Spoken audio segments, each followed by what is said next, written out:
समय सार गाथा 141 में प्रश्न नंबर 224, 25, 225 समय सार अनुशीलन भाग 2।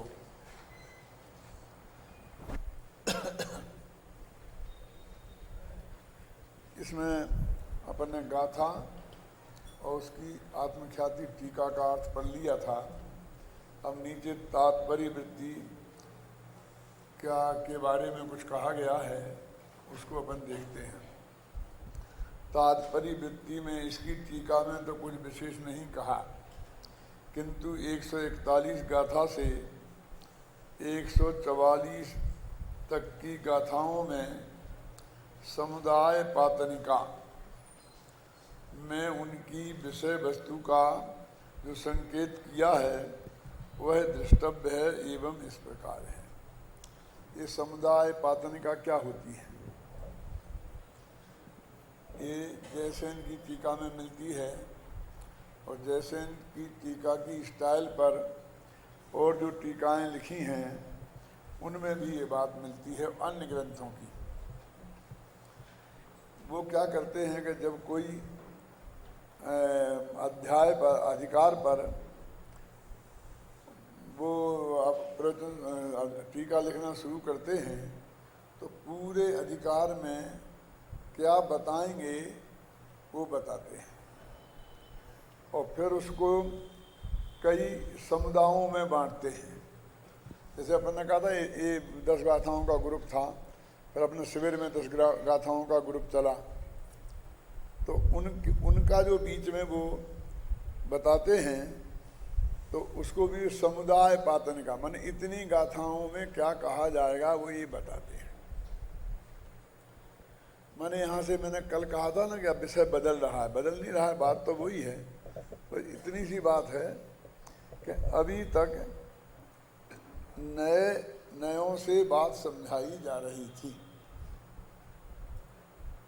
कि निश्चय नए से ऐसा है और व्यवहार नए से ऐसा है, और अब वे नए पक्षातीत बात को समझाएंगे। इन 4 गाथाओं में नए पक्षातीत बात को समझाएंगे, तो उसमें भी नए पक्ष भी आएंगे। जो 20 कलश आने वाले हैं ना वो इसमें ही आएंगे 42वीं गाथा के बाद। तो नए पक्षातीत जो भगवान आत्मा है वो हमारी दृष्टि का विषय है और उसके आश्रय से ही सम्मा दर्शन ज्ञान चारित्र की उत्पत्ति होती है। और इसीलिए 144वीं गाथा में जाकर फिर आत्मा का अनुभव कैसे होता है, नए पक्षातीत आत्मा कैसे होता है, इस बात को स्पष्ट करेंगे। ये बात उन्होंने इस समुदाय पातनिका में कही है। अब अपन कल से गाथा का पाठ करेंगे ना, तो इसे 41 से शुरू करेंगे और सिर्फ 44 तक सिर्फ 4 गाथाएं पढ़ेंगे। और अब यहाँ से जितने कलश शुरू होंगे वो सारे कलश पढ़ेंगे। 20 कलश वो आएंगे जो बिल्कुल एक से ही रिपीट होंगे, और इनका प्रवचन जब तक चलेगा 8-10 दिन में, तब 10 दिन तक अपन वे 20 कलश बराबर पढ़ेंगे, जिससे अपने ध्यान में वो बात आ जाए। ये आपको अभी मैंने समय सार कलश का खुदगलगों में है स्वाभाविक परिणमन की शक्ति, जब वहाँ से जानबूझकर इसलिए शुरू कराया कि सबको याद हो जाएंगे। ये 2 कलश बहुत मार्मिक हैं, ऐसे हैं कि अपने बेडरूम में ये सामने लिखाने लायक हैं।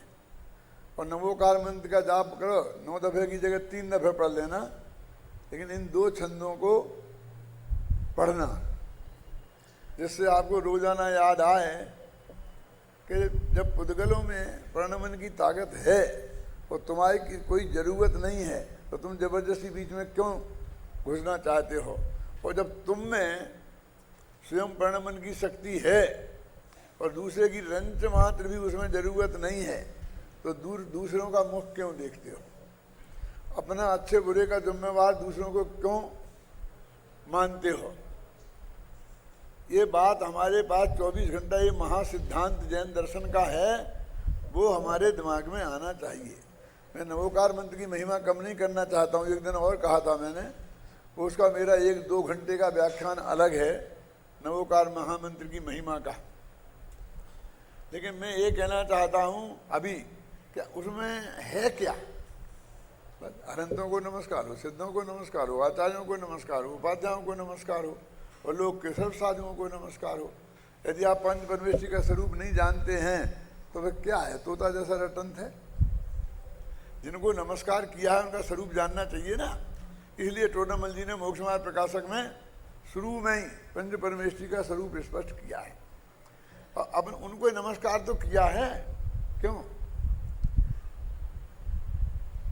लेकिन यहाँ तो वो कह रहे हैं कि जो हम 24 घंटा हमारे खून में वो रमा हुआ है कि मैं उसका सहयोग करूं, मैं उसका सहयोग लूं। तो सब काम सहयोग से ही होते हैं भाई साहब। लोक में एक कहावत चलती है क्या कि जो ऐसा मानता है कि मेरे बिना दुनिया का काम नहीं चलेगा वो मूर्ख है। क्या समझना, दुनिया तो चलेगी, तेरे बिना दुनिया कोई काम अटकने वाला नहीं है। एक पहला वाक्य तो ये है और दूसरा वाक्य ऐसा है कि जिससे मैं पूरी तरह सहमत नहीं हूं लेकिन आपको सुना रहा हूं। पहला क्या है कि जो ये मानता है कि दुनिया का काम मेरे बिना नहीं चलेगा, मैं नहीं होऊंगा तो क्या होगा, वो मूर्ख है। और दूसरा कौन है? जो ऐसा मानता है कि मैं दुनिया के बिना अपना काम चला लूंगा, वो महामूर्ख है। एक कहावत मैंने बहुत बचपन से सुनी है। माने उनका कहना ये चाहता है कि दोनों में का परस्पर सहयोग से काम होते हैं और यहाँ इसके विरुद्ध बात कही जा रही है। आई ये बात न थी गुरुदेव की भाषा में क्या माने वो उससे पहले की भी मिट्टी पलीत हो गई। वो जरा अच्छी थी ना कि तुम समझते हो कि मेरे बिना दुनिया का काम नहीं चलेगा, तो वो थोड़ी अच्छी लगती थी ना कि तुम इतने हाथी पे मत बैठ जाओ, जरा जमीन पे देखो। लेकिन दूसरी बात कह करके कि पहली को भी क्यों कि तुम ऐसा मानो कि तुम्हें भी दूसरों का सहयोग लेना पड़ेगा और दूसरों का सहयोग करना भी पड़े, ऐसा अर्थ हो गया उसका।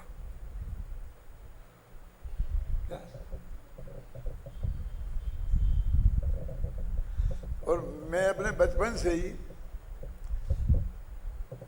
बहुत ही कुछ कैसा था मैं नहीं कह सकता, लेकिन एक बात मैं कहा करता था जब मुझे तत्व ज्ञान की का गंध भी नहीं आई थी कि जो आदमी मेरे से ये कहेगा, मेरे खून में है वो, अभी निकला कि नहीं निकला मैं नहीं जानता, कि जो आदमी मेरे से ये कहेगा कि मेरे बिना तुम्हारा काम नहीं चलेगा, मैं दुनिया में उसके बिना ही काम चला के बताऊंगा।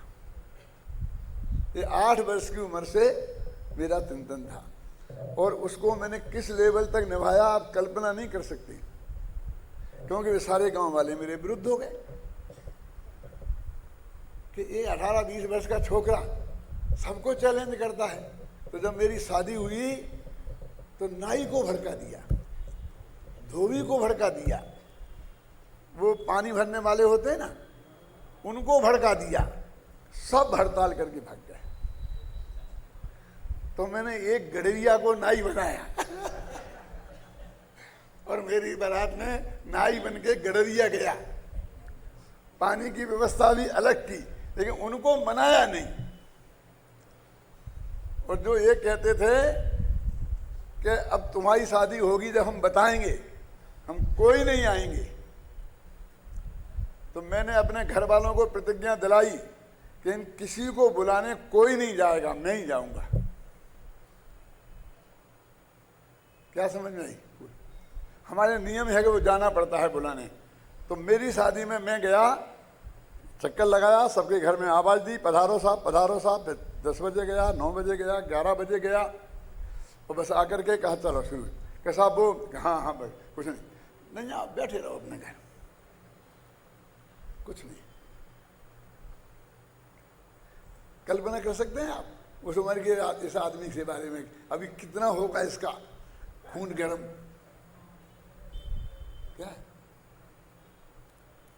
अभी भी वे तत्व मेरे में से पूरी तरह खत्म नहीं हुए हैं।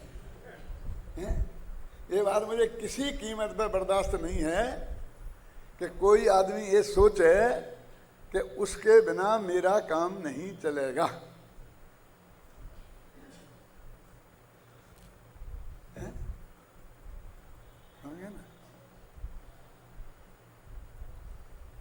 और ऐसा भी मुझे भ्रम नहीं है कि मेरे बिना किसी का काम नहीं चलेगा, क्योंकि आखिर में एक दिन नहीं रहूंगा तो दुनिया के सारे काम तो चलने ही वाले हैं।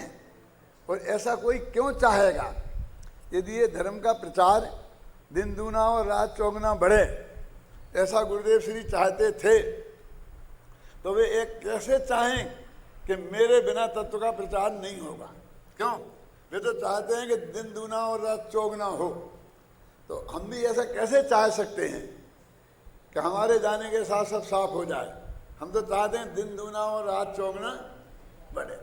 तो अब ये दोनों नए पक्ष भी बताएंगे और वो कहेंगे दोनों ही नए पक्ष हैं।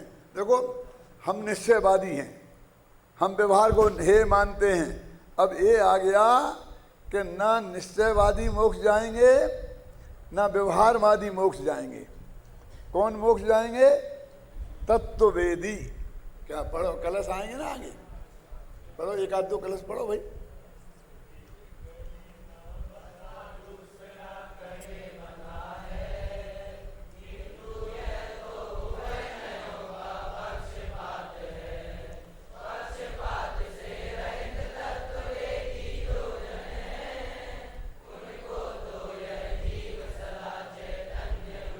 ना बना है ना छूटा है तत्ववेदी की दृष्टि में, ख्याल में है ना। और ऐसे ये 20 कलश आएंगे। इतनी बात मैं आपसे इसलिए कह रहा हूं कि 20 कलश बिल्कुल एक से होंगे, सिर्फ एक एक शब्द बदला होगा। फिर भी मैं बराबर 10 दिन तक ये 20 कलशों का पाठ कराऊंगा। आप ये इंतजार नहीं करना कोई विद्यार्थी खासकर कि ये जब दादा का प्रवचन शुरू हो जाएगा तब तक हम पहुंच जाएंगे। तो पहले छंद से उनको यहाँ उपस्थित रहना बहुत जरूरी है। और मैं भी सुनता हूँ वहाँ, मुझे वहाँ से जब बीच में यहाँ आता हूँ तो जो आधा मिनट का 5 सेकंड का गैप पड़ता है वो भी बर्दाश्त नहीं है। क्या उतने समय भी मैं बिना सुने रहूं, ये मेरे को बर्दाश्त नहीं है, समझे ना। इसलिए मैं ये कहना चाहता हूं कि पाठ को आप उपेक्षा की दृष्टि से नहीं देखें।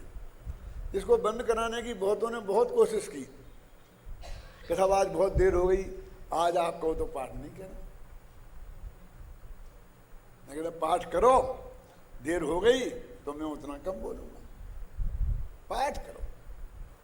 मेरे प्रवचन से पाठ ज्यादा महत्वपूर्ण है। आमनाय नाम का स्वाध्याय है और ये मैं बोलूंगा, ये मेरी बात होगी। और पाठ करोगे वो आचार्यों की बात होगी। वो कलश पंडित हुकुमचंद के नहीं है, ये गाथाएं पंडित हुकुमचंद की नहीं है। इन्होंने सिर्फ भाषा परिवर्तन किया है।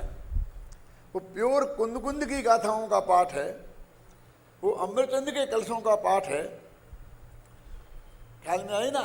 इसलिए उन्हें कुंद कुंद और अमृतचंद की का प्रवचन मान कर उसे सुनना और करना चाहिए।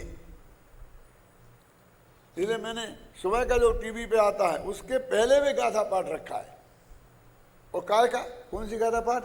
कि जो प्रवचन जिस प्रकरण का आ रहा है उसी की 4-5 गाथा पहले से, 4-5 गाथा बाद तक, 4-5 नहीं, वो प्रकरण जहाँ से शुरू हुआ है वहाँ से और वो प्रकरण जहाँ खत्म होता है वहाँ तक, ऐसा नक्की करो विवेक से और वो गाथाओं का पाठ करो।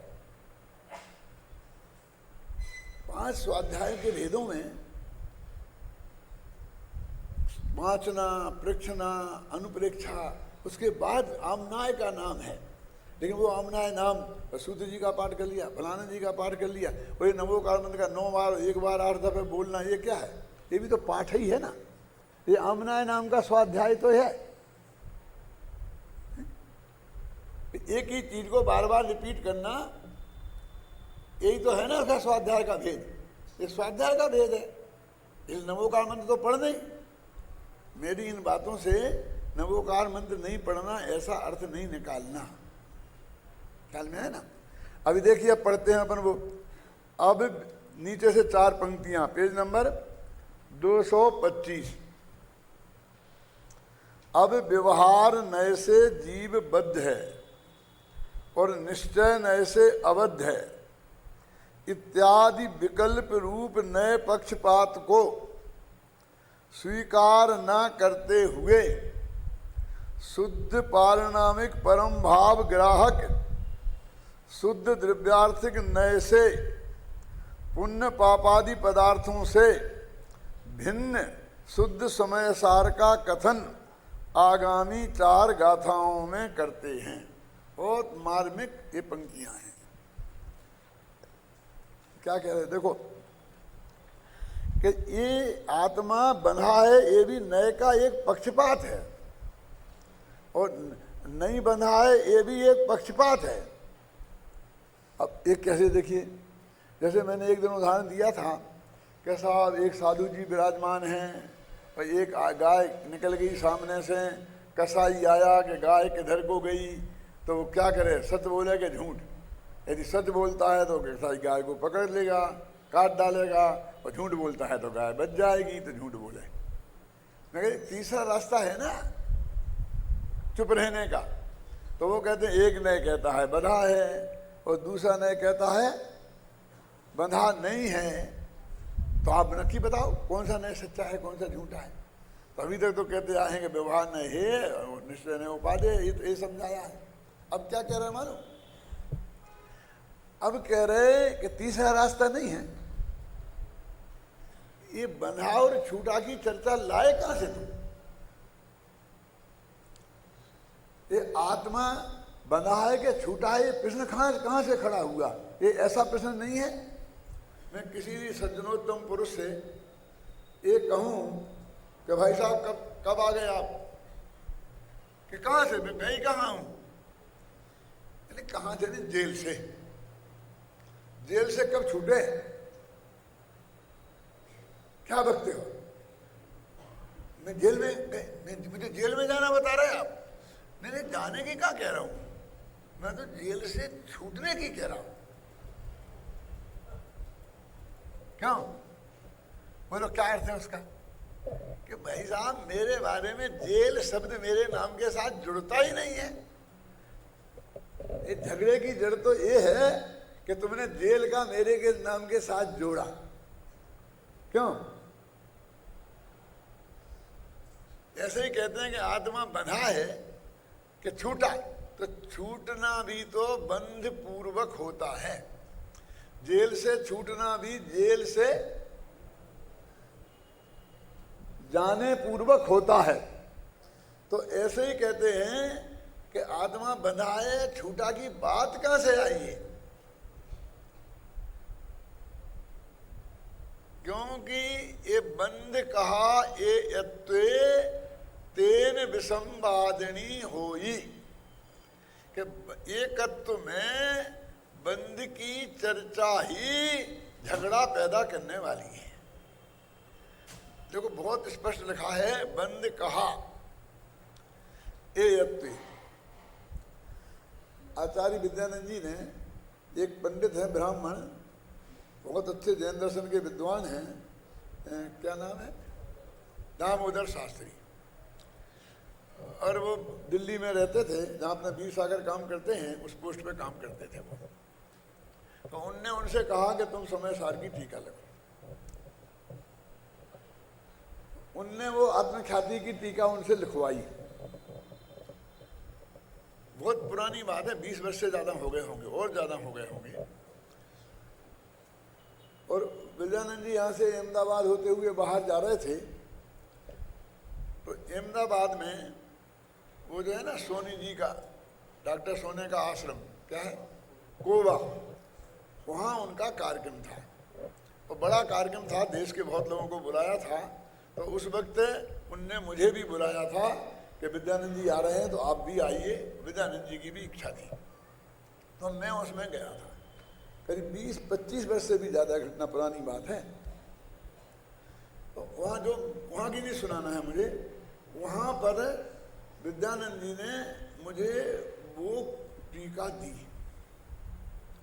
और ये कहा कि लिखाई है मैंने, एक ब्राह्मण विद्वान से लिखाई है और मुझे आपसे ज़्यादा प्रमाणिक आदमी नहीं दिखता। ये उस वक्त की बात बता रहा हूँ अभय कुमार जी। तो आप इसको यदि एक दफे देख करके और मुझे कहें कि ये ठीक है तो फिर मैं इसे छपा दूँ। भाग्य से आज वो दामोदर शास्त्री भी जिंदा हैं और विद्यानंद जी भी जिंदा है। और मैं टीवी पे बोल रहा हूँ, ये टीवी पे जाएगी, दुनिया सुनेगी। इस बात की प्रमाणिकता के लिए मैं आपको बता रहा हूँ ये बात। मैंने उस टीका को आद्योपांत अक्षर साथ देखा गहराई से, तो और मैंने उसको ओके किया, घबराना नहीं। उसमें मुझे कई चीजें ऐसी मिली कि जो टोन अमृतचंद की थी वो उसमें मूलता थी, पर अपनी और टीकाओं में उतनी स्पष्ट नहीं थी।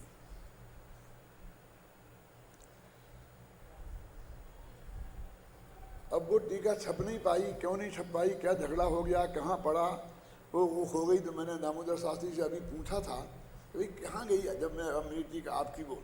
उन्होंने कहा बस डॉक्टर साहब कुछ मत पूछो। मैंने कहा आप नहीं छपी तो नहीं छपी, लेकिन आपके पास तो होगी। क्या यही तो मैं कहता हूँ कि मैं तो मूल कॉपी एक थी, मैंने दे दी थी, अब वो पता ही नहीं कहाँ है, वो खो गई, क्या हो गया। तो तेन विसंवादिनी हुई, इसको उन्होंने वो टीका से और उससे लिखा था, बंद की कथा ही विसंवाद करती है। तो उनने, अपन तो ये कहते हैं कि आत्मा बंधा है, ये झगड़ा है। अब अंतर बताऊं मैं आपको क्या दादा, वो कहते हैं बंद बंधा है, ये झगड़ा नहीं है, ये तो एक नए का पक्ष है। छूटा है, ये तो एक नए का पक्ष है। लेकिन आत्मा के बारे में ये बात, बंद की बात कहां से आई, बंद की कथा में संवाद पैदा करने वाली है। अब आपकी समझ में आई ना, ये उसमें था। अब बताओ आपकी उम्र किसमें है। अब आप लोगों की समझ में आ रहा है कि नहीं है।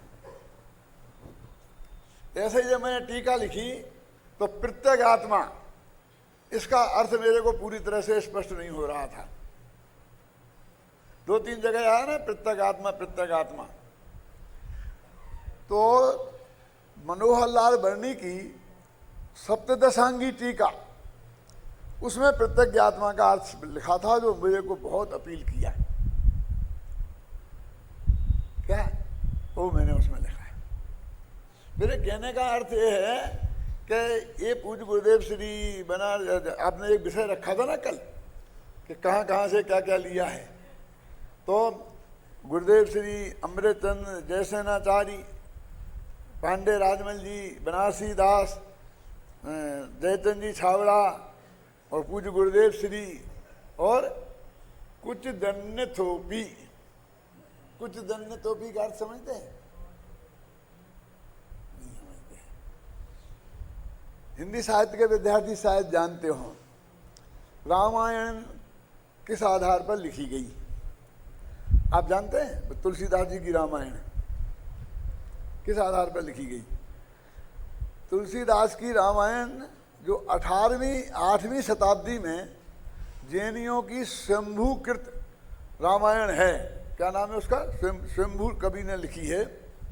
और पमऊ चरऊ, क्या ग्रंथ का नाम, पमऊ चरऊ, अभ्रंश भाषा का। नहीं सुना, जानते नहीं है।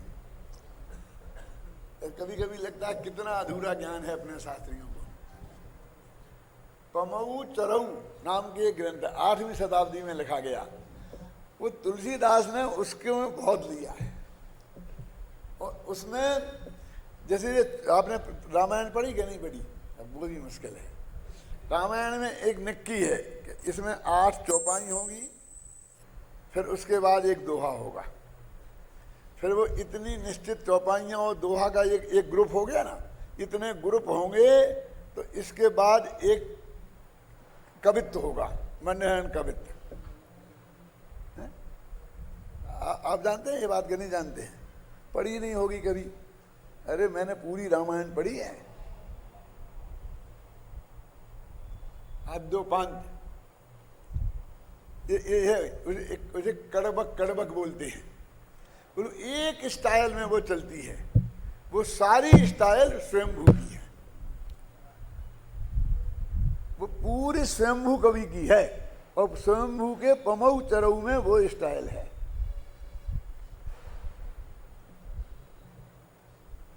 शायद में कोई भी नहीं जानता, ऐसा लगा कि सबको भी नया लगा के है। और ये हमारे विद्वानों ने, अजैन विद्वानों ने सिद्ध किया।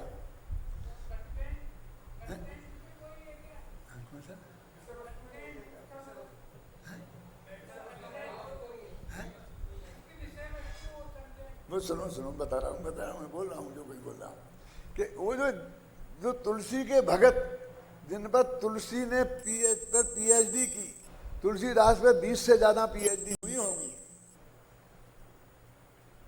तो उनने ये रिसर्च निकाली कि ये तुलसीदास जी ने यदि कहीं दूसरी जगह से लिया है तो उनके नाम का उल्लेख करना चाहिए। तो उन्होंने तो लिख दिया, स्वांता सुखाय तुलसी रघुनाथ गाथा, कि तुलसीदास रघुनाथ की गाथा स्वांता सुखाय अपने सुख के लिए लिख रहा है। बस मेरे में मजा आता है, मैं लिख रहा हूँ, दुनिया पढ़ेगी कि नहीं पढ़ेगी मुझे इससे कोई लेना देना नहीं है, क्योंकि उसके पहले तक हिंदी में ऐसी कविता नहीं बनती थी। राम का चरित्र कोई हिंदी में नहीं लिख सकता, संस्कृत में ही था। संस्कृत विद्वानों ने बहुत विरोध किया कि ये तुलसी की रामायण नहीं चलना चाहिए, और उनने लिखी तो उस वक्त उनको नहीं था कि इतनी पढ़ी जाएगी। वे समझते कोई नहीं पढ़ेगा, एक प्रति लिखी जाएगी और न मालूम कौन आगे सिर फिरा फाड़ के फेंक देगा, अग्नि में जला देगा। क्या वो उनके यहाँ तो अलग बात प्रसिद्ध है कि उन्होंने तो जाकर लिख के और तो राम के मंदिर के चरणों में रख दी कि भगवान तुम संभालो, मैं नहीं जानता कुछ, इन सब पंडितों को तुम संभालो। तो भगवान राम आए और उन्होंने रात में हस्ताक्षर करके चले गए, प्रमाणित हो गई। वे सब किसी ने विरोध करने की हिम्मत नहीं पड़ी। अभी इसके बारे में मैं कुछ नहीं कहना चाहता, लेकिन वो तो उनने निकाला कि वाल्मीकि रामायण से लिखी, कितनी कितनी रामायण संस्कृत में थी, प्राकृत में थी, उनसे लिखी। तो उन्होंने कहा कि उसके बारे में वो उल्लेख किया तो उन्होंने सब लिखा। वो एक पंक्ति लिखी, कुछ दन्य तोपी अभय जी कि इनसे मैंने लिया और कुछ कुछ अन्य जगह से भी लिया।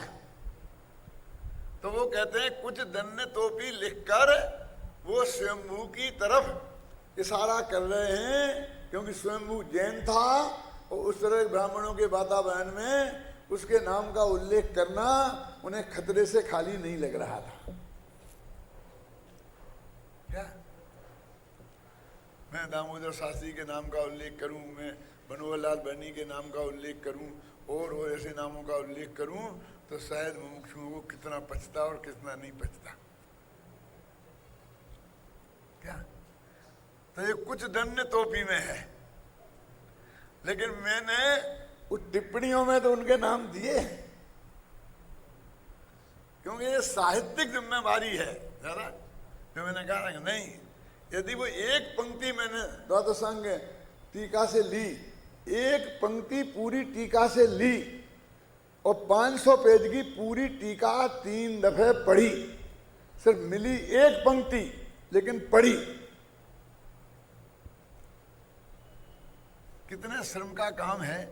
कहता है विद्वज्जन विजानाति विद्वज्जन परिश्रमम बंध्या किम विजानाति महती प्रसव वेदना। अर्थ समझ में आया? नहीं। बांझ औरत जिसने कभी बाल बच्चे पैदा नहीं किए, वो क्या जाने कि बच्चा जब पैदा होता है तो कितनी तकलीफ होती है। क्या बंध्या किम विजानाति महती प्रसव वेदना, जो बच्चा पैदा करते वक्त वेदना होती है महती बहुत ज्यादा, उसको बांझ क्या जाने।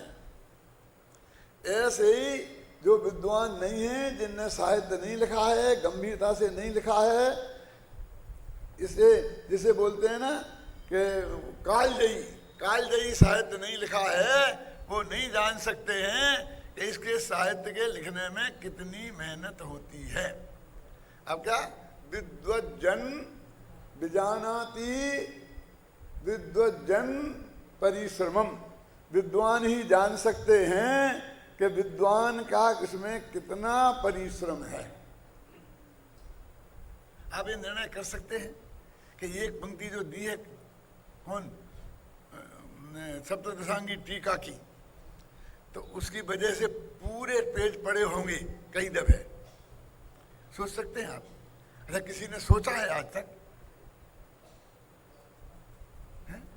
तो जब कभी कभी ऐसे हल्की बातें लोग करने लगते हैं, तब ये विकल्प आता है कि एक दफे आदि से अंत तक कोई शास्त्र पढ़ा तो है नहीं, स्वाध्याय जमकर किया नहीं है, अपनी उस किताब के बारे में जो हल्का कमेंट्स कर रहे हैं उसके 4 पेज पढ़े नहीं हैं। अब इनके ऐसे कमेंट्स की क्या कीमत है, मुझे बताइए। क्यों? तो ये कहते हैं, तो ये तो अपना हम दुख प्रकट करते हैं, जो पीड़ा हुई, ये कोई अभिमान की बात नहीं है। देखो कितने मारने की 4 पंक्तियां हैं जो आपको इसमें डाली हैं मैंने। वो क्या कह रहे, विकल्प रूप नए पक्षपात को स्वीकार ना करके, अब वही आचार्य निश्चय नहीं के कितने गीत गाए हैं उनने, और उसको यहाँ पक्षपात कह रहे हैं। ये जैसे नाचार्य स्पष्ट शब्दों में, पक्षपात जानते किसे कहते हैं? क्यों? हम तो अन्याय को पक्षपात कहते हैं। क्यों? इनने उनके साथ पक्षपात किया है? मेरा नंबर ही नहीं आया प्रवचन करने का फिर शिविर में, इसलिए मेरे साथ पक्षपात हुआ। क्यों होता ना? अरे किसी एक के पक्ष में एकांत से झुक जाना, पक्षे पतति, क्यों? पक्ष में पड़ना, तो वो कहते हैं ये तो निश्चय नहीं का पक्ष है, ये पक्ष है भाई साहब। क्यों? आत्मा शुद्ध बुद्धि और कर्मों से बंधा नहीं है। नए पक्षपात को, नयों को, नयाभास को नहीं। अब फिर वही ऐसा भ्रम ना हो जाए भगवान जी कैसा कि वो 13वें गुणस्थान के योग को बंध का कारण कहा जा रहा है। तो ये कह रहे हैं नयों में पक्षपात बता रहे हैं ना, ये सम्यक दृष्टि के है ना, मतलब ये सम्यक नयों के है कि मिथ्या नयों के बारे में कह रहे हैं। नए पक्षपात को स्वीकार न करते हुए शुद्ध पारणामिक परम भाव ग्राहक शुद्ध द्रव्यार्थिक नय, ये उसमें जैसे इनकी टीका में लिखा है। इस नय का नाम सुना आपने कभी? निश्चय व्यवहार तो बहुत सुने होंगे, और परम शुद्ध निश्चय नय भी सुना है, लेकिन एक ये नय। क्यों सुना परमात्मा के? नहीं। तो नए चक्र का स्वाध्याय करो। ये द्रव्यार्थिक नय के 10 भेद होते हैं, 3 शुद्ध, 3 अशुद्ध, 3 और ऐसे नॉर्मल, और एक होता है नए पक्षातीत शुद्ध परम। पढ़ो ऐसे क्या? पर शुद्ध पारिणामिक भाव माने जीवत्व, उस परम भाव को ग्रहण करने वाला शुद्ध द्रव्यार्थिक नय। इसका विषय कौन है? वही दृष्टि का विषय तुम्हारा, वही त्रिकाली ध्रुव, वही परम शुद्ध निश्चय नय का विषय, वही ध्यान का ध्येय। यदि उसको द्रव्यार्थिक पर्यार्थिक नय की दृष्टि से देखो तो उसको क्या बोलेंगे? शुद्ध पारणक भाव परम भाव ग्राही शुद्ध द्रव्यार्थिक नय। निश्चय व्यवहार की दृष्टि से देखो तो बोलेंगे परम शुद्ध निश्चय नय। ख्याल में है ना? ध्यान का ध्येय, श्रद्धा का श्रद्धेय। यदि मेरे समय सार में कई जगह लिखा है, क्या लिखा है देखो मालूम क्या मिलेगा? श्रद्धेय तो अकेला वही त्रिकाली ध्रुव है, अश्रद्धेय माने अपने में अपनापन स्थापित करने लायक। समझे ना? श्रद्धे पिताजी साहब, श्रद्धे वे श्रद्धे फिद्धे नहीं। और ध्यान भी उसी का करेंगे तो केवल ज्ञान होगा। लेकिन ज्ञान उसका अपना भी करते हैं और पर का भी, समझ आई ना। तो देखो 12 भावना में 2 पंक्तियां हैं। बोलो, बता सकता है प्रवीण कौन सी हैं 2 पंक्तियां?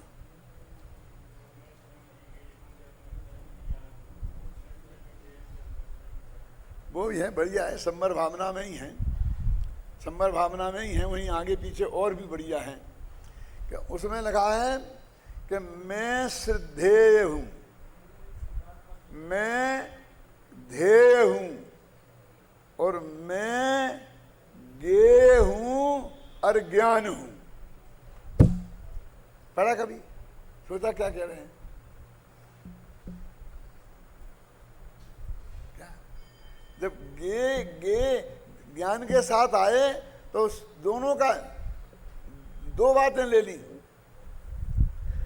अब ऐसा क्यों नहीं लिखा कि मैं ध्येय हूं, मैं ज्ञेय हूं, मैं श्रद्धेय? नहीं, तो ज्ञान में 2 चीजें डालनी है ना।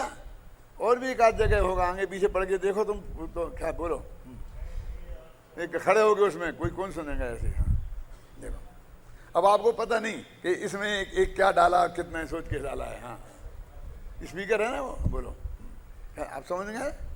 हाँ हाँ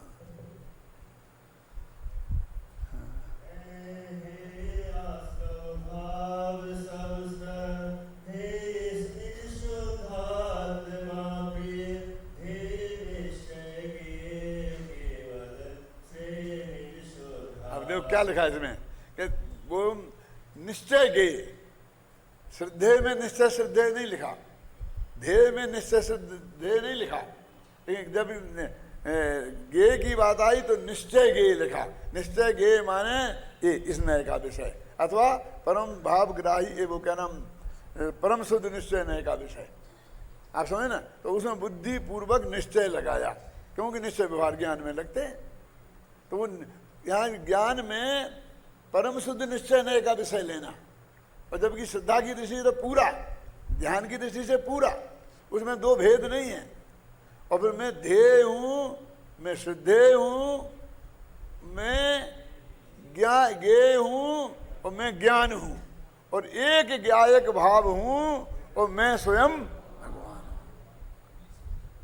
वो सब दृष्टि का विषय उसमें पड़ा हुआ है। क्या देखो, शुद्ध द्रव्यार्थिक नए, अब नए से यहां तक का अर्थ किया है। अब आगे पुण्य पापादि पदार्थों से भिन्न। अब ये क्या आ गया? अभी भिन्नता बता रहे थे तो परद्रव्यों से भिन्न बता रहे थे, रागादि से भिन्न बता रहे थे। अभी तक यही टोन चली आ रही थी ना कैलाश जी। अब ये नई टोन बदल दी। एक एक शब्द में कितना मर्म है। अब आगे का अधिकार पुण्य पाप आ रहा है, ये उसके बीज इसमें पड़े हैं। ये नाटक है, नाटक शास्त्र का और महाकाव्य का एक नियम है। और जब मैंने वो महाकाव्य लिखा था, जब मेरी शादी नहीं हुई थी 18-19 वर्ष में, तब उसमें मैंने तब जानता था, और उसमें मैंने इस नियम को निभाया है। क्या नियम है बोलो? क्या? जो पहला प्रकरण जब खत्म हो तो अगले प्रकरण में क्या आएगा उसके बीज डाल देना है। ये नियम है उसका। क्या? उससे जो अच्छा पाठक होगा उसे पता चल जाएगा कि अब यहाँ क्या बात चल रही है। मान लो नेमिनाथ में था वो, अब नेमिनाथ की बारात जा रही है, तो यहाँ बारात, यहाँ हम वर्णन कर रहे हैं बारात जाने का, बारात जाने का। आप समझे ना। और अब फिर हमें राजुल के यहाँ जाना है। अब अगला अध्याय राजुल का आएगा। तो आपने वो पढ़ी शील कथा वगैरह, दर्शन कथा, शील कथा, ये पढ़ी कि नहीं पढ़ी? नहीं सुनी? उनमें ऐसी पंक्ति आती है, एक परमानेंट पंक्ति है, यहाँ की कथा यहाँ पर रही, आगे और सुनो जो भई, पढ़ी ना, एक से कई हर कथा में आएगी कि अब यहाँ जो मनोरमा थी उसके यहाँ क्या बात हो रही थी, कोई बात यहाँ रही। अब वो जो उसका पति था वो वहां से अब वहां की बात चलेगी, तो यहाँ की कथा वहां ही रही। अब आगे और सुनो जो भई, क्या हुई आगे कि बिन बुलाए आए ससुराल, कारण कौन भयो अधिकार।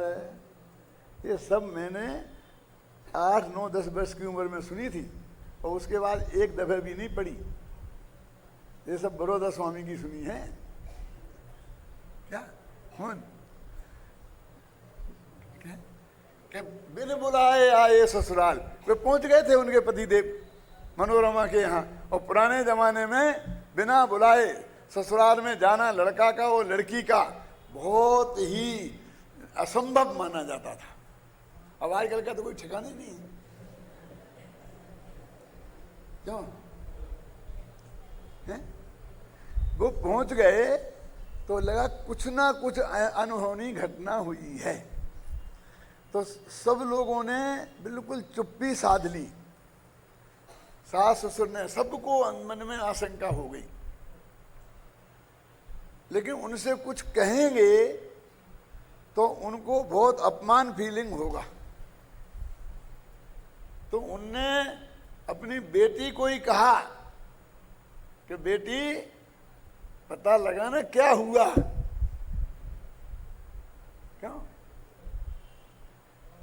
और जब उसकी पत्नी जब उन्हें मिली और उनने पूछी तो उन्होंने कहा ऐसा ऐसा हो गया और मेरे पिताजी ने मुझे अपने घर से देश निकाला दे दिया, घर निकाला दे दिया कि तुम हमारे घर से जाओ।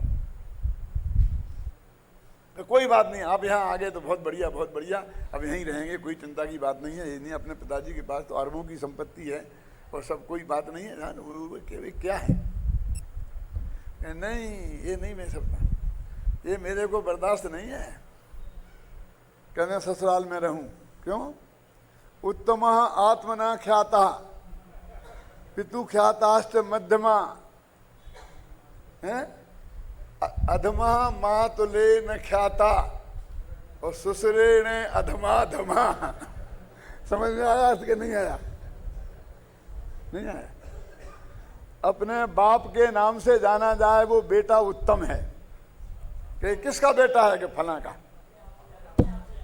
हाँ, उत्तम आत्मा, खुद से जाना जाए, कोई पूछे नहीं ये किसका है। क्या पूछना है कि इसके कौन किसका बेटा है, बस ये है ना। क्यों?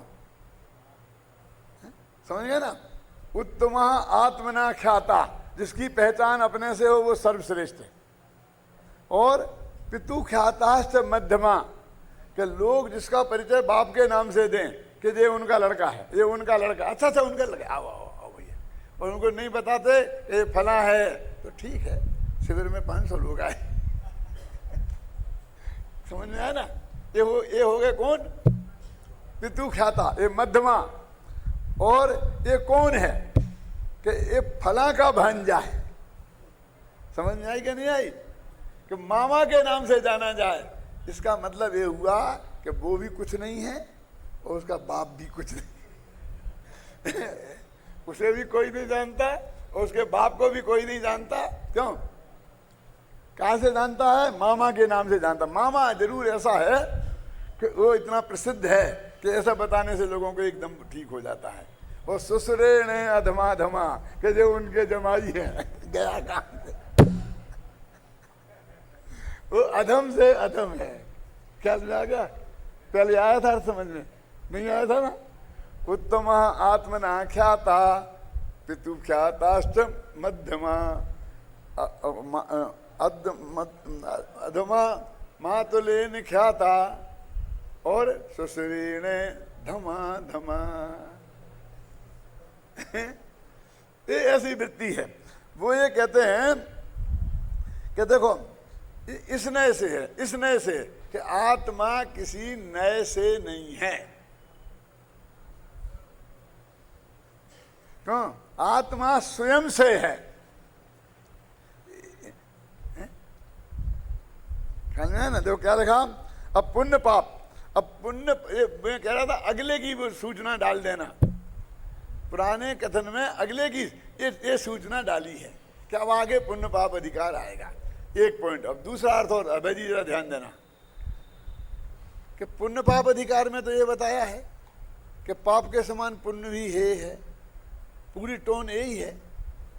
तो इसकी विषय वस्तु क्या है? ये कहते हैं ये नहीं है, आप बहुत धोखे में हो। ये सारा भेद विज्ञान का प्रकरण चल रहा है संवर अधिकार तक, अपनी इसमें लिखा है अनुशीलन में, है ना? तो ये कह रहे हैं कि पुण्य पाप से भी आत्मा भिन्न है, ये है इसकी विषय वस्तु। अब वो जो पुण्य के समान पाप के समान पुण्य भी है, ये तो जगत में ऐसा मानते हैं कि आधे पाप को हे मानते हो, पुण्य को उपाधि, इसलिए वो चर्चा आ गई। उन्हें बताना तो ये कि पुण्य पाप भी आत्मा नहीं है। दादाजी कह रहे हैं देखो, पुण्य पाप आदि पदार्थों से भिन्न,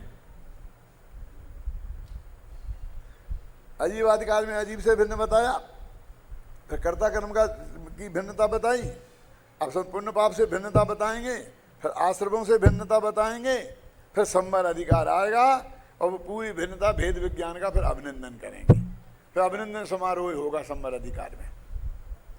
संवर अधिकार पूरा भेद विज्ञान का अभिनंदन का है, इन्होंने दिखाया हुआ।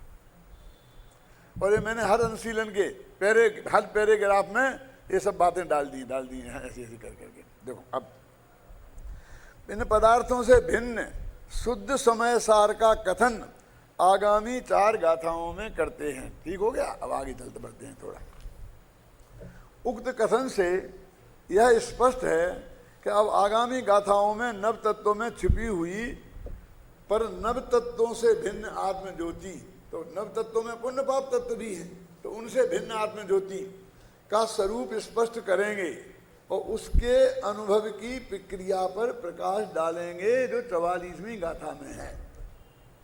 आया ना? पदार्थों की चर्चा में जीवादि पदार्थों को मुख्यता न देकर पुण्य पापादि पदार्थों की बात कहकर आगामी अधिकार का संकेत भी दे दिया है। जब 9 तत्वों में छिपी हुई आत्मज्योति को बताना, तो बाकी 9 तत्वों से भिन्न बताते, नहीं पुण्य पाप से भिन्न क्यों कह रहे? कभी बहुतों से बता दिया, बहुतों से बताएंगे, लेकिन अब जो गाथाएं आएंगी वो पुण्य पाप से भिन्न बताने की आएंगी। आगामी 4 गाथाओं में कर्ता कर्म अधिकार समाप्त हो जाएगा और उसके बाद पुण्य पाप अधिकार आएगा, इस बात का संकेत उक्त कथन में है। ये जो बातें मैंने आपको समझाई वे सब इसमें लिखी हैं। अभी तक आचार्य देव विभिन्न नयों से वस्तु को समझाते आए हैं। अब आगामी गाथाओं में वे हमें नए पक्षातीत वस्तु की ओर ले जाना चाहते हैं, है ना? यही कारण है कि उक्त गाथा के माध्यम से एक बार संक्षेप में व्यवहार और निश्चय नय की विषय वस्तु को स्पष्ट किया गया है। कभी अंत तक एक कह दिया, अंत में जीवे बद्धम कम्मम अबद्धम चैव नय भणियम, बद्धा बद्धम है ना गाथा, शुद्ध नयस्य जीवे अबद्ध पुट्ठम अवधि कम्मम। एक दफे उन्होंने इस प्रकरण को यहाँ पर अधिकार दोहरा दिया, एक तरीके से पहली गाथा से यहाँ तक। कर्ता कर्म एकत्व ममत्व करते तो भोगते तो एक, और अब ये पुण्य पाप से भी भिन्न है, ये बताएंगे। ये इसमें ये कहना चाहते हैं आचार्य। देखो अपन ने पढ़ा ना अपना, ये अब जैसे अपन बोलते टिप्पणी, अपनी तरफ से लिखा, तो ये इसमें जो मैंने इतनी बातें समझाई वो सब इसमें आ गई। यदि आप शांति से पढ़ें तो ये इतनी बातें आपके ख्याल में आ सकती हैं कि नहीं आ सकती? इसमें कोई अस्पष्टता की कमी रह गई नहीं रही ना? तो मेरे कहने का कोशिश एक की गई है कि जो ध्यान से पढ़ें उन्हें वो बात ख्याल में आ जाए कि क्या कहना चाहते हैं। अब अपनी आगामी गाथा चलती है। 141वीं गाथा में आत्मा के संदर्भ में व्यवहार नय और निश्चय नय के पक्ष को प्रस्तुत किया गया है। उसी के संदर्भ में आचार्य अमृतचंद इस गाथा की उत्थानिका आत्म ख्याति में ततः किम, इससे क्या, मात्र इतनी ही देते हैं। देखो सबसे छोटी उत्थानिका क्या, एक जगह और है तथा ही, बस इतनी उत्थानिका। अब बोले क्या उत्थानिका है, तथा क्यों, क्या कहें। देखो तात्पर्य यह है कि कोई न कुछ भी क्यों ना कहे, मुझे उससे क्या प्रयोजन है, क्योंकि मैं तो नए पक्ष से पार हूं, नए विकल्पों से विकल्पातीत हूं, और आत्मानुभूति भी नए पक्षातीत अवस्था का नाम है। अतः मुझे इन नए विकल्पों से क्या प्रयोजन है, इस आशय का प्रतिपादन करने वाली आगामी गाथा इस प्रकार है। मतलब देखो ये अपने इतने पे लाइन लिखी, सिर्फ काय का अर्थ है जे तथा किम, तथा किम, बहुत ताकत है इसमें। क्या जैसे आपने हमको 8 घंटा समझाया कि वो ऐसे हैं, वो ऐसे हैं, चाहे उसकी अच्छाई करी हो चाहे बुराई की हो, समझे ना। और आप हमसे चाहते हैं कि हम रिएक्शन दें कि भाई आपने जो उसकी बुराई करी, अब हम तो आज तक फिर महान समझते थे और अब हमने बहुत दुष्ट समझ लिया, अब उसके विरुद्ध जो कुछ भी हम पे बन पड़ेगा हम करेंगे। कि आपने बहुत प्रशंसा करी तो हमने ये निर्णय पे पहुंच गए कि वो बहुत ही अच्छा है, अब जो हमसे बन सकेगा हम पूरा सपोर्ट करेंगे। ऐसी आशा से आपने इतनी लंबी चौड़ी बात करी और हमने कही ठीक है, इसे क्या हम क्या करें, बस खत्म, बात खत्म, दूसरी बात करो। क्या अब समझ गया ना इसका अर्थ, होगी ना आपकी बात पूरी। आपको शिकायत थी ना कि हम आपकी कुछ नहीं सुनते हैं, अब सुना दी ना आपने पूरी, अब दूसरी बात करो, होगी ना। तथा किम, आप समझे ना, ऐसा अर्थ है इसका। क्या हम तुमने कितनी बुराई की हो, इससे हम उसे बुरा मानने वाले नहीं हैं। क्या समझेगा आप, क्या नहीं समझेगा, समझ गए कि क्या समझ गए कि तुम उनके प्रति अनंत द्वेष रखते हो, ये हमारी समझ में आ गया है? कि अच्छाई की हो तो तथा किम, कि क्या क्या कि आप समझे नहीं मेरी बात, कि नहीं समझ गए, कि क्या समझे कि तुम उनके पिछलग्गू हो, अंधे भगत हो, उनके बिना जो भी कहेंगे वही करोगे, हमारी समझ में आ गया कि हमने तो वो समझाया था कि वो तो यहाँ है ही नहीं, उसका निर्णय हम जब करेंगे जब उससे मिलेंगे। अभी तुमको सुनाना हमने, तो हमने तुम्हारे बारे में निर्णय लिया है, तुम समझे ना, तुम्हारे बारे में हमने निर्णय लिया है। अब उसके बारे में हम स्वयं, हमें आवश्यकता महसूस होगी तो हम स्टडी करेंगे और फिर निर्णय लेंगे, और आवश्यकता नहीं होगी तो हमारे पास कहाँ इतना समय है। क्यों कि क्या है कि साहब वो फलाना नेता ने इतने खाए, फलाने ने इतने खाए, इतने ने, इसने इतने नहीं खाए, उसने इतने नहीं लिए, तथा क्यों। आप समझ नहीं ना, अब की बार तो कांग्रेस जीतेगी, भारतीय जनता पार्टी साफ हो जाएगी, तथा क्यों। अब समझ, तथा क्यों का अर्थ समझ में आ रहा कि नहीं आ रहा है? क्या कह रहे कि एक नए कहता है कि आत्मा बंधा है और दूसरा नए कहता है कि आत्मा बंधा नहीं है। आचार्य कहते तथा क्यों क्या माथा मार, क्या लेना देना, खत्म हो गई ना बात, सुन ली ना हमने। इतना सुनाने के बाद, इतनी गाथाओं में, 141 गाथा में इतना सुनने के बाद नयों का विवेचन, और आचार्य ने 1 सेकंड में उड़ा दिया तथा क्यों। अब पढ़ता हूं मैं तथा क्यों का अर्थ, इसमें क्या लगा। 141वीं गाथा में आत्मा के संदर्भ में व्यवहार नय और निश्चय नय के पक्ष में प्रस्तुत किया गया है। को पक्ष को प्रस्तुत किया गया है। मैंने एक वकील जैसा ही अपना पक्ष प्रस्तुत कर देता है ना, मजिस्ट्रेट ये नहीं मानता है, पर इनने इस आदमी का पक्ष प्रस्तुत किया है। तुम्हारी बात हमने पूरी सुन ली। उसी के संदर्भ में आचार्य अमृतचंद इस गाथा की उत्थान का आत्मख्याति में तथा किम, हिंदी इसके क्या, मात्र इतनी ही देते हैं। तात्पर्य यह है अभी कि कोई नए कुछ भी क्यों ना कहे, मुझे उससे क्या प्रयोजन है, मेरा प्रयोजन उससे सिद्ध होने वाला नहीं है। मेरा प्रयोजन तो नए पक्षातीत होने में है, क्योंकि मैं तो नए पक्ष से पार हूँ, नए विकल्पों से विकल्पातीत हूँ। आत्मानुभूति भी नए पक्षातीत अवस्था का नाम है।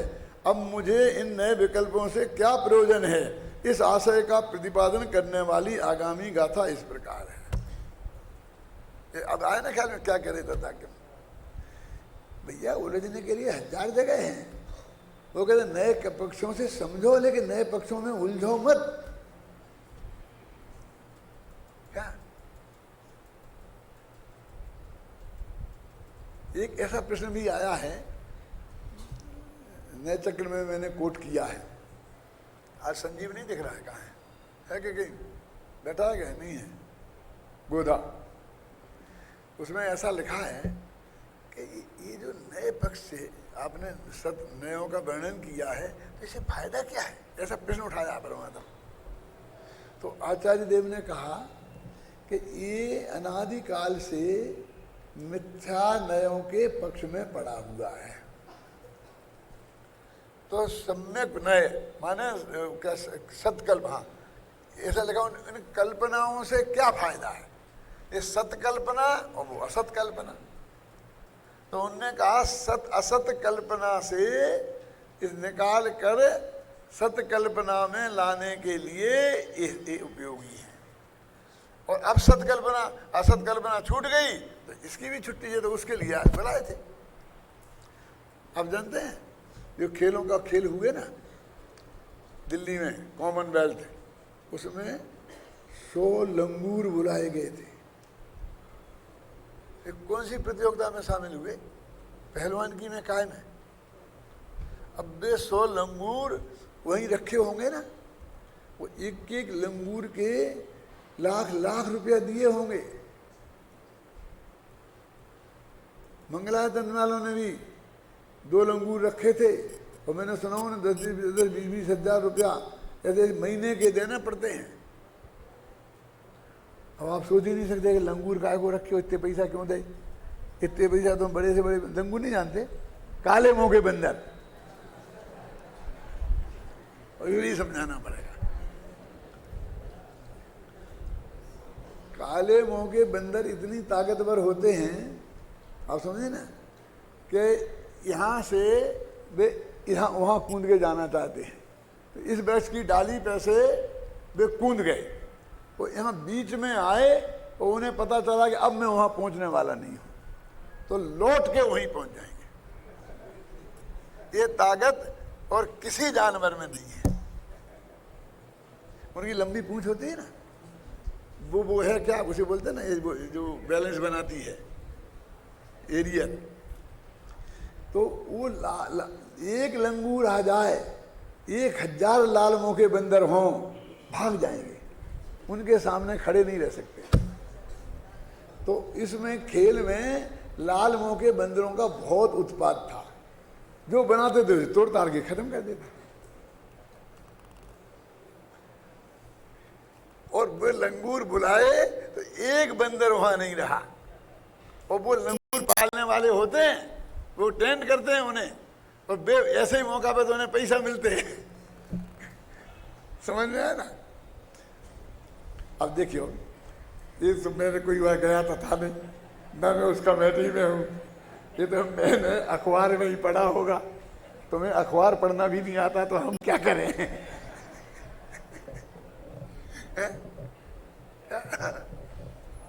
समय सार पढ़ना तो कैसे आएगा? तो वो कहते हैं कि सत्कल्पना को तुम क्यों लाए? ये कोई आचार्य का कथन है, शायद जयसेन का ही है, हैं? और उसमें मैंने कोट किया नए चक्र में। नए चक्र लिखते वक्त मुझे जितनी मेहनत करनी पड़ी, तकलीफ हुई, कल्पना आप सोच नहीं सकते। ये सब भव्य कुमार जी और सब यहीं थे जब मैं लिखना शुरू किया था। सब विद्यार्थी इन लोगों ने उसको उस प्रसव पीड़ा को देखा है। 24 घंटा में लिखता था जब, क्यों उस वक्त तो ये कंप्यूटर थे नहीं, तो अपने हाथ से सारी प्रेस कॉपी बनानी पड़ती थी। क्यों समझे ना क्या हुआ? अब क्या बात चल रहा है? तो कहते सत्य कल्पना रूप जो ये नए हैं, उनसे मैंने असत कल्पना में से निकाला। और अब कल्पनाओं में तो आत्मा है नहीं, कल्पना माने विकल्प। तो अब इसलिए विकल्प जाने के लिए इसका निषेध कर दिया। लाल मंदिर भाग गए, कॉमनवेल्थ खत्म हो गया, अब लंगूर जाओ। अब लंगूरों का क्या काम? तो लंगूरों की छुट्टी हो गई, अब लंगूरों की छुट्टी होगी। अब ये कहना ये निश्चय को लंगूर कह रहे थे। अरे भाई मैं जितना निश्चय का भगत हूं, अब क्या है? लेकिन उदाहरण इससे बढ़िया दूसरा क्या है? मैं मेरे पास कहां से लाऊं?